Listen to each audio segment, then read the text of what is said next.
Good morning everyone at today is my day off, so need natin mag jogging exercise mga geng-geng para always healthy and malit ang tiyan.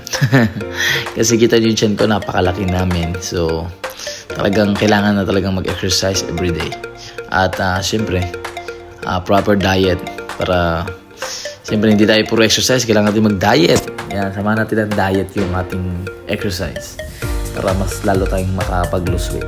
So yan, stretching muna tayo before tayo tumakbo. Kasi plano ko kasi mag-spar next week sa wildcard. So yun, sparring tayo sa mga malakas doon. Yan, kasi hindi tayo mag-jogging, sparring tayo, so wala tayong stamina. So yun, kailangan natin mag-long run.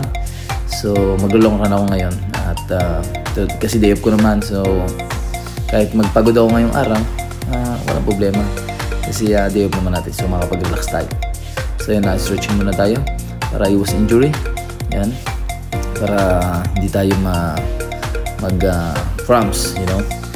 So yan, and siyempre jumping rope muna tayo para maganda yung ating katawan sa takbo. Kasi actually takbuhan ko dun sa medyo malayo dito, so mga 1 hour, yung mga ganun, 1 hour. So medyo paangat yun, so kailangan natin na jumping rope muna tayo before tayo tumakbo para hindi mabigla yung ating legs. Kasi plano ko mag-sprint talaga ako pag paangat. So yan, shadow konti para yung arms natin medyo ma-stretch. Yan, shadow konti. Yan, para maganda yung ating performance sa sparring next week. Yan, so start na tayo takbo. Yan, jog lang muna. Yan, so parang hindi tayo mabigla kasi mahirap mabigla. Alam nyo naman na yung jogging ko rito pasundot-sundot lang. So yun, tapos na tayo mag-jogging at pinawisan na. Talagang napakasarap at yun, healthy. So yun yung ating bahay. So sit up tayo before tayo matapos. So let's go. Pick. So yun, sit up muna tayo konti. Yan, para lumit yung tiyan natin. Kasi napakalaki na at nahirapan na ako mag-sit ups.